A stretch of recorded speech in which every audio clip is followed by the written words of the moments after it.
My name is Gavin Evans, and this is my review of Invincible Season 2, and this video will have spoilers, so there's your warning. But I'm finding it more and more difficult to get into TV shows because I just find the vast majority of them to be underwhelming.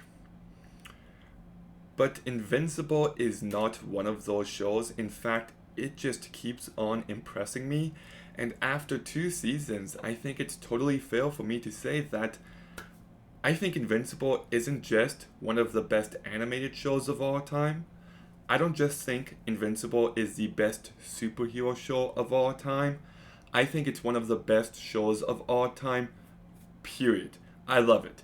Yes, at times it can feel a bit too episodic, but the character work is just always top notch. It always keeps you on edge, it's always brutal, it's always entertaining.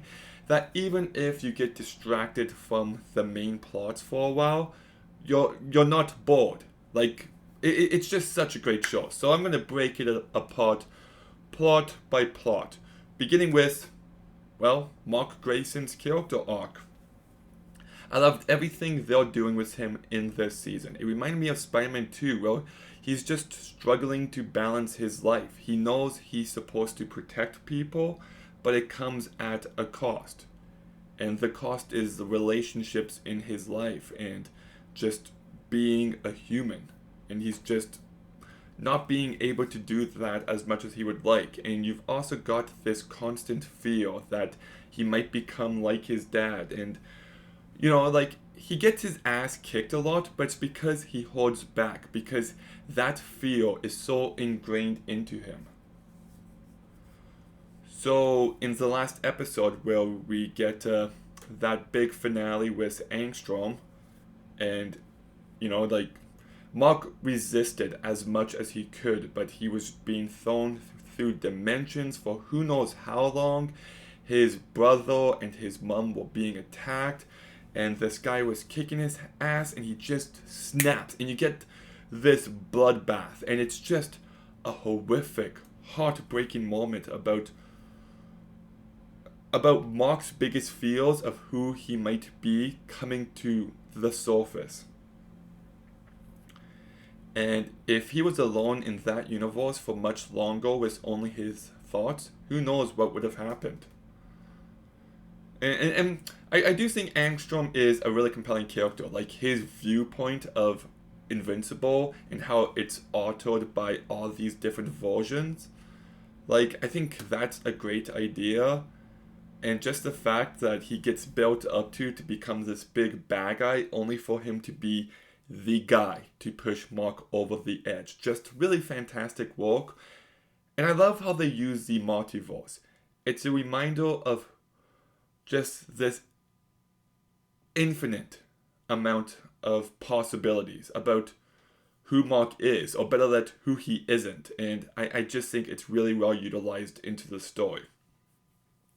And then you've got his relationship with Amber. And Amber, I didn't really care for in season 1, but they course corrected to perfection here. Like, she's just understanding, she's a well written character, she's fully realized. And what makes their relationship so great is that they love each other, they understand each other, but they just don't fit in each other's life. So the entire time you want them to work out, but it's kind of unrealistic. So when they do break up, I felt all the emotions.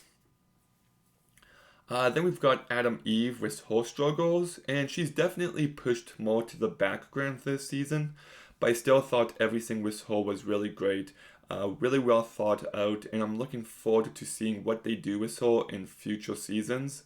I do love that moment with her and Rex.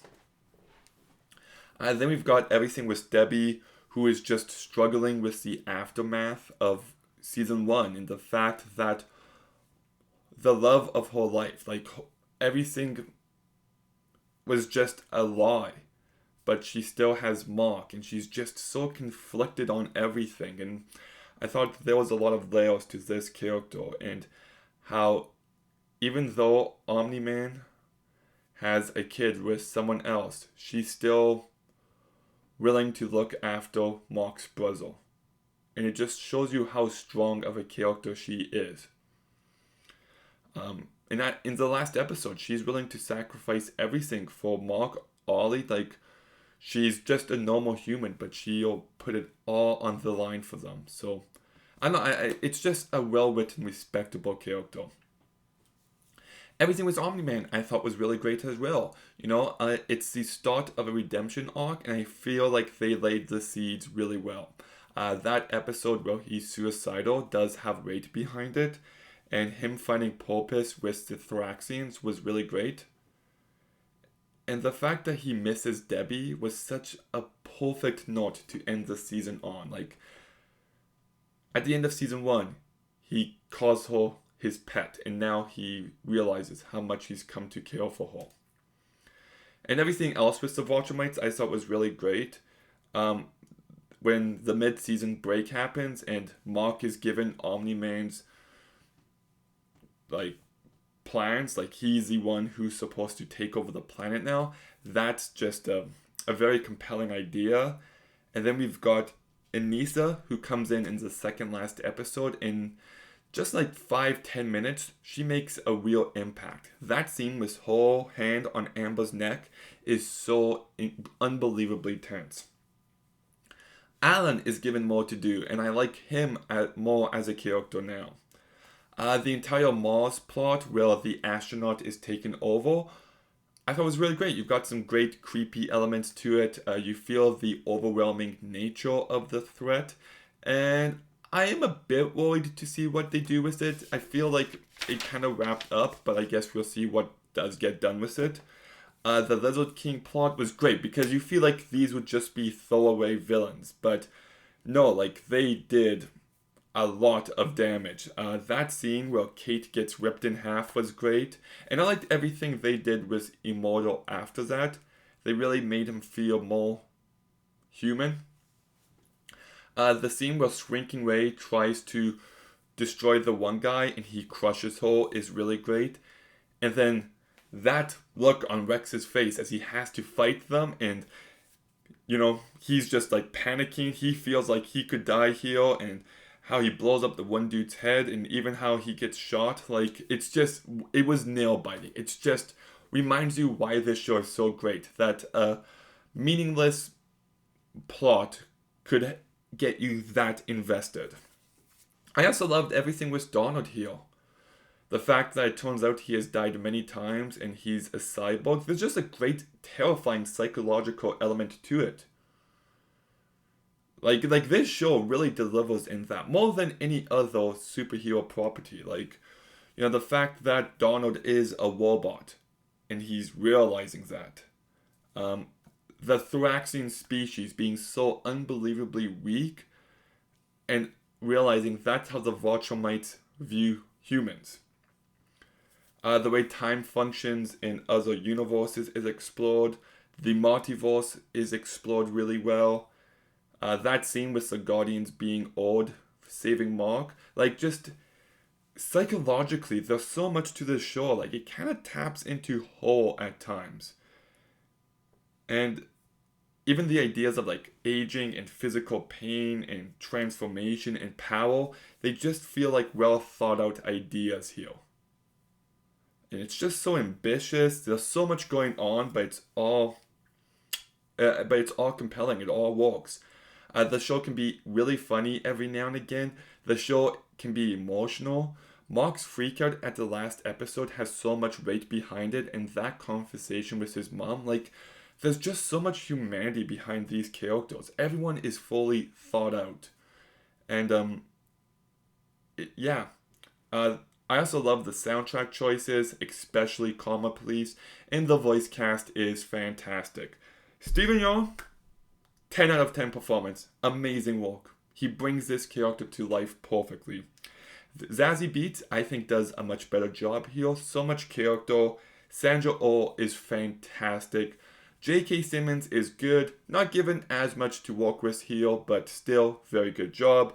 Sterling K. Brown in one episode, just excellent work.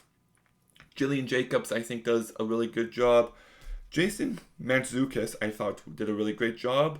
And Seth Rogen does great as Alan. So, yeah, I love this show. It just does everything so well. It's entertaining, it's brutal, it's emotional, it's funny, it's ambitious, it can be psychologically effective. It's just fully delivers in all the way you want a show like this too. I don't believe I can view any other superhero show the same way again, because this one just does everything perfectly. Um, yeah, I love this. Invincible Season 2 gets a 9 out of 10. I can't wait to see where the show goes. Yeah, just, it's excellent. But Invincible Season 2, what did you think? Let me know in the comments down below. Make sure you like, comment, subscribe. Stay tuned for more videos soon. And Gavin,